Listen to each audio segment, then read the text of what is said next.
ನಾನು ಈ ಕೋಗಿಲು ನಮ್ಮ ಕಸದ ಪಿಟ್ಟು ಹಿಂದೆ ಏನಿತ್ತು ಕ್ವಾರಿ ಪಿಟ್ಟು ಈ ಜಾಗನ ಒಂದು 9-10 ವರ್ಷದಿಂದನೇ ಇದನ್ನ ಸಾಲಿಡ್ ವೇಸ್ಟ್ ಮ್ಯಾನೇಜ್ಮೆಂಟ್ ವಿಚಾರಕ್ಕೆ ಸರ್ಕಾರ ಕೊಟ್ಟಿತ್ತು. ಇವರೆಲ್ಲ ಹೊಸದಾಗಿ ಬಂದು ಈಗ ನನ್ನ ಹತ್ರ ಎಲ್ಲ ಇಮೇಜಸ್ ಎಲ್ಲ ಇದೆ, ಗೂಗಲ್ ಇಮೇಜಸ್ ಎಲ್ಲ ಇದೆ. ರಾತ್ರಿ ಕೆಲವರೆಲ್ಲ ಬಂದು ಹಾಕ್ಕೊಂಡಿದ್ದಾರೆ. ಕೆಲವರೆಲ್ಲ ವೋಟರ್ ಲಿಸ್ಟ್ ಇದೆ, ಅಕ್ಕಪಕ್ಕದಲ್ಲಿ ವೋಟರ್ ಲಿಸ್ಟ್ ಇದೆ. ಈ ಜಾಗಕ್ಕೆ ಸರ್ಕಾರಿ ಜಾಗಕ್ಕೆ ಯಾರು ವೋಟರ್ ಲಿಸ್ಟು ಕೊಡೋಕ್ಕೆ ಹೋಗಲ್ಲ. ಸೊ ಇಲ್ಲಿ ಬಂದು ಹಾಕಿದ್ದಾರೆ, ಇವ್ರಿಗೆ ತಿಳಿಸಿದ್ದಾರೆ ತೆಗಿತೀವಿ ಅಂತ. ಅವರು ನಮಗಿಲ್ಲೇ ಕನ್ಫರ್ಮ್ ಮಾಡಿಕೊಡಿ ಅಂತ ಕೂಡ ಕೆಲವರೆಲ್ಲ ಅರ್ಜಿ ಕೊಟ್ಟಿದ್ದಾರೆ, ಕೇಳಿದ್ದಾರೆ.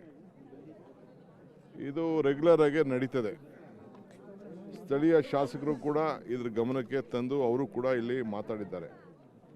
ಅವರು ಇದನ್ನ ನಾವು ಈ ರೀತಿ ರೆಗ್ಯುಲೈಸ್ ಮಾಡೋಕ್ಕಾಗಲ್ಲ ಇಲ್ಲಿ ಅಂತ ತಿಳಿಸಿದ್ದಾರೆ. ಯಾಕೆಂದರೆ ಇಲ್ಲಿ ನೀವು ನೋಡಿದ್ರಲ್ಲ, ಲೀಚೆಟ್ ಪಿಟ್ಟು ಗುಂಡಿ, ಕಸದ ಗುಂಡಿ ಎಲ್ಲ ಇತ್ತು, ಅದ್ರ ಮೇಲೆಲ್ಲ ಕಟ್ಕೊಂಡಿದ್ದಾರೆ. ಆರೋಗ್ಯ ದೃಷ್ಟಿ ಸರಿ ಇಲ್ಲ ಅಂತ ಹೇಳಿದ್ದಾರೆ. ಇದು ಕೆಲವರೆಲ್ಲ ರಾಜಕೀಯ ಬೆರೆಸ್ತಾ ಇದ್ದಾರೆ, ಇದಕ್ಕೆ ರಾಜಕೀಯ ಎಲ್ಲ ಬೆರೆಸ್ತಾ ಇದ್ದಾರೆ. ಕೇರಳ CM ಆದಿಯಾಗಿ ಕೆಲವರು ಕಮ್ಯುನಿಸ್ಟ್ ಅವರು ಪಾಪ ಎಲೆಕ್ಷನ್ ಸೋತೋಗ್ಬಿಡ್ತಾ ಇದೀವಿ ಅನ್ನೋ ಒಂದು ಭಯದಿಂದ ಮೈನಾರಿಟೀಸ್ಗೆ ಸಿಂಪತಿ ತೋರಿಸ್ಲಿಕ್ಕೆ ಹೇಳ್ತಾ ಇದ್ದಾರೆ. ನೋಡಿ, ಇಲ್ಲಿ ಮೈನಾರಿಟೀಸ್ ಬಂದ ತಕ್ಷಣ ನನಗೆ ಜೈಕಾರ ಹೇಳ್ತಾ ಇದ್ದಾರೆ. ಅವರೆಲ್ಲ ನಾವೇನಾದ್ರು ತಪ್ಪು ಮಾಡಿದರೆ ಅವರು ನಾವು ಸಹಾಯ ಮಾಡೋದಿಲ್ಲ ಅನ್ನೋದು ಅವ್ರಿಗೆ ಭರವಸೆ ಇದ್ದಿದ್ರೆ ಅವ್ರು ಧಿಕ್ಕಾರ ಕರಿಬೇಕಾಯ್ತು. ಅವರೆಲ್ಲ ಜೈಕಾರ ಹೇಳ್ತಾ ಇದ್ದಾರೆ. ನಾವು ಅವ್ರಿಗೂ ಕೂಡ ಯಾರು ಇದಕ್ಕೆ ಅರ್ಹರಿದ್ದಾರೆ, ಯಾರು ಮನೆಗಿಲ್ಲ, ಅದನ್ನೆಲ್ಲ ಪರಿಶೀಲನೆ ಮಾಡ್ತೀವಿ. ಇಲ್ಲಿ ಕೆಲವರೆಲ್ಲ ದುಡ್ಡು ಕಾಸು ಇಸ್ಕೊಂಡು ಕೂಡ ಇಲ್ಲೆಲ್ಲ ಇಲ್ಲೀಗಲ್ ಆಗಿ ಕಟ್ಕೊಳ್ಳಿಕ್ಕೆ ಅವಕಾಶ ಮಾಡಿಕೊಟ್ಟಿದ್ದಾರೆ. ಬೆಂಗಳೂರು ನಗರನ ನಾವು ಯಾವತ್ತೂ ಕೂಡ ಇದನ್ನು ಬೇರೆ ರಾಜ್ಯಗಳಲ್ಲಿ ಇದನ್ನು ಸ್ಲಮ್ಗಳು ಕ್ರಿಯೇಟ್ ಮಾಡಲಿಕ್ಕೆ ಆಗೋದಿಲ್ಲ. ಇದೆಲ್ಲ ಟೆಂಪ್ರರಿ ಸುಮ್ಮನೆ ಬಂದು ಹಾಕೊಂಡು ಕೂತಿದ್ದಾರೆ, ತಿಳಿಸಿದ್ದಾರೆ. ನಮ್ಮ ಅಧಿಕಾರಿಗಳು ಮಾಡಿದ್ದಾರೆ. ಇದು ರೆಗ್ಯುಲರಾಗಿ ನಡೀತಾ ಇರ್ತದೆ.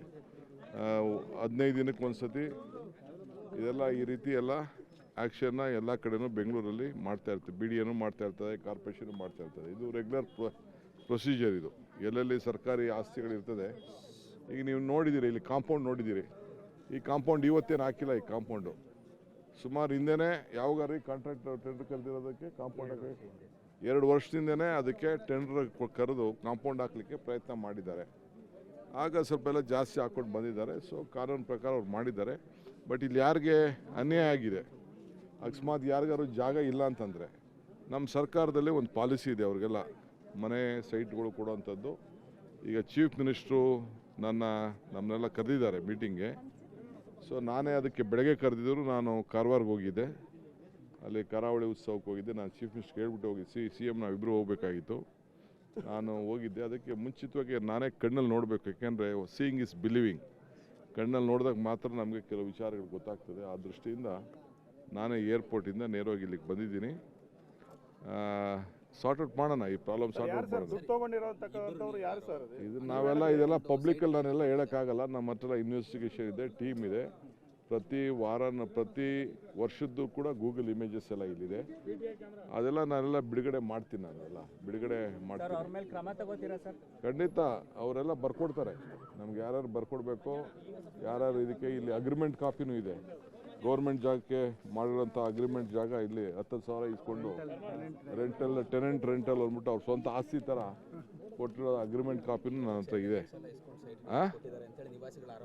ಅದೇ 1 ಲಕ್ಷ 2 ಲಕ್ಷ ಕೊಟ್ಟು ಇಬ್ಬರು ವ್ಯಕ್ತಿಗಳು 1.5-2 ಲಕ್ಷ ತೆಗೆದುಕೊಂಡು ನಮ್ಮ ಹತ್ರ ಸೈಟ್ ಅನ್ನ ಕೊಟ್ಟಿದ್ದಾರೆ. 23-24 ಅಂತೇಳಿ ಮಹಿಳೆಯರು ಹೇಳ್ಕೊಂಡು ಅದೇ ಮಹಿಳೆಯರು ಹೇಳಿದ್ದಾರೆ ಅಲ್ಲ, 1.5 ಲಕ್ಷ 2 ಲಕ್ಷ ಕೊಟ್ಬಿಟ್ಟು ನಮ್ಮ ಹತ್ರ ಉಸುಲು ಮಾಡಿದ್ದಾರೆ ಅಂತ. ಅದಕ್ಕೆಲ್ಲ ಅವ್ರ ಹೆಸರುಗಳೆಲ್ಲ ದಾಖಲೆಗಳೆಲ್ಲ ನಾವು ತೆಗೆದುಕೊಳ್ತೀವಿ. ಈ ರೀತಿ ಲ್ಯಾಂಡ್ ಗ್ರಾಬರ್ಸ್ಗೆಲ್ಲ ಬೆಂಗಳೂರಲ್ಲಿ ಅವಕಾಶ ಕೊಡೋಕ್ಕಾಗಲ್ಲ. ಸೊ ಬಟ್ ಯಾರು ಬಡವರಿದ್ದಾರೆ ಖಂಡಿತ ಅವ್ರಿಗೆ ಸಹಾಯ ಮಾಡಬೇಕು. ಅದನ್ನೆಲ್ಲ ನಾವು ನೋಡಿ ನಾವು ಮಾಡ್ತೀವಿ. ನಾನು ವೋಟರ್ ಲಿಸ್ಟ್ನೆಲ್ಲ ತೆಗೆದು ನೋಡಿದೆ, ಕಾಪಿಗಳ ತೆಗೆದುಕೊಂಡಿದ್ದೀನಿ. ಈ ಪಕ್ಕದ ನಂಬರ್ಗಳಲ್ಲಿ ಕೆಲವರೆಲ್ಲ ವಾಸವಾಗಿದ್ದವರೆಲ್ಲ ಕೆಲವರು ಇದ್ದಾರೆ. ಅವರು ಅಲ್ಲಿ ಅಡ್ರೆಸ್ ಇದೆ, ಇಲ್ಲಿ ಅಡ್ರೆಸ್ ಏನಿಲ್ಲ, ಈ ನಂಬರ್ ಅಡ್ರೆಸ್ ಏನಿಲ್ಲ. ಇದನ್ನು ನಾವು ನೋಡ್ತೀವಿ. ಸೊ ನಮ್ಮ ಸ್ಥಳೀಯ ಮುಖಂಡರುಗಳು ಕೂಡ ಇದ್ರ ಬಗ್ಗೆ ಬೇಕಾದಷ್ಟು ಜನ ಇದ್ರ ಬಗ್ಗೆ ವಿಚಾರ ಎಲ್ಲ ತಿಳಿಸಿದ್ದಾರೆ. ಯಾರು ನ್ಯಾಯ ನಿಜವಾಗಿ ತೊಂದರೆ ಆಗಿದೆಯಾ ಅವ್ರಿಗೆ ನ್ಯಾಯ ಒದಗಿಸ್ಕೊಡುವಂಥ ಕೆಲಸ ಮಾಡ್ತೀವಿ. ಬಟ್ ಬೇರೆಯವರು ರಾಜಕಾರಣ ಇಲ್ಲಿ ಮಾಡೋದು, ಕೇರಳ ಅವರೆಲ್ಲ ರಾಜಕಾರಣ ಮಾಡ್ಬೇಕು ಪಾಪ ಎಲೆಕ್ಷನ್ ಒಳಗೆ. ನಿಮ್ಮ ಕಾಂಗ್ರೆಸ್ ಸರ್ಕಾರಕ್ಕೆ ಒಂದು ರೀತಿ ಯಾವ ಮುಜುಗರನೂ ಇಲ್ಲ, ಯಾವ ಮುಜುಗರನೂ ಇಲ್ಲ. ಬೆಂಗಳೂರು ನಗರದ ಸ್ವಚ್ಛತೆನ ನಾವು ಕಾಪಾಡಬೇಕು, ಕಾನೂನು ಕಾಪಾಡಬೇಕು. ಯಾರ್ಯಾರೋ ಬಂದವನ್ನೆಲ್ಲ ಇಲ್ಲಿಗೆಲ್ಲ ನಾವೆಲ್ಲ ಆ ಥರ ಎಲ್ಲ ಹಾಕಕ್ಕೆ ಬಿಡೋಕ್ಕಾಗಲ್ಲ. ಪ್ರತಿಯೊಂದಕ್ಕೂ ದಾಖಲೆ ಇರಬೇಕು, ಯಾವ ಮುಜುಗರನೂ ಇಲ್ಲ. ಈಗ ನಿಮ್ಮ ಮನೆ ಮುಂದೆ ಬಂದು ಯಾರು ಬಂದು ಪಕ್ಕದಲ್ಲಿ ಹಾಕೋಬಿಟ್ರೆ ನಿಮಗೆ ಬಿಟ್ಬಿಡ್ತೀರಾ ನೀವು? ಇದು ಅವ್ರ ಕಾರ್ಪೊರೇಷನ್ ಅವರು, ಸಾಲಿಡ್ ವೇಸ್ಟ್ ಮ್ಯಾನೇಜ್ಮೆಂಟ್ ಅವರು ಒಂದು ಅದಕ್ಕೆ ಆದಂಥ ಇಲಾಖೆ ಇಟ್ಟಿದ್ದೀವಿ. ಅದಕ್ಕೆ ಅವರು ಇಲ್ಲಿ ಅದನ್ನು ರಕ್ಷಣೆ ಮಾಡೋಕ್ಕೆ ಅರ್ಧ ಕಾಂಪೌಂಡ್ ಆಗಲೇ ಹಾಕಿದ್ದಾರೆ, ಇನ್ನು ಅರ್ಧ ಹಾಕಬೇಕಾಗಿತ್ತು. ಅಷ್ಟರೊಳಗೆ ಬಂದು ಅದನ್ನು ಅವ್ರಿಗೆಲ್ಲ ತಿಳಿಸೇ ಕೆಲಸ ಮಾಡಿದ್ದಾರೆ. Kerala CM is doing politics. His election, he is in a time of losing his election. He is trying to do politics. We doesn't want to involve in. I am requesting him. You should be aware of this. This is a local issue.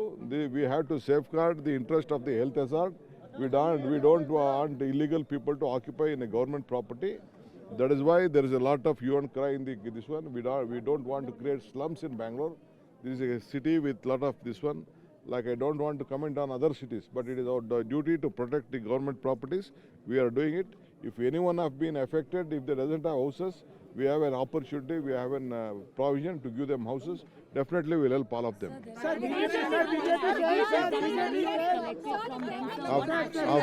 Of course, we have got a representation. We have got allegations. Some of them have collected 1 lakh, 2 lakh rupees to put here this one. Lot of women have said, lot of people also have communicated to me. They have given some agreement as if they are the owners. We have collected. We definitely will take action against all those people. What is the interest of Kerala and Karnataka's Kogilosa? We don't want any Keralites. Our Chief Minister, let him do his job. We will do our job. So,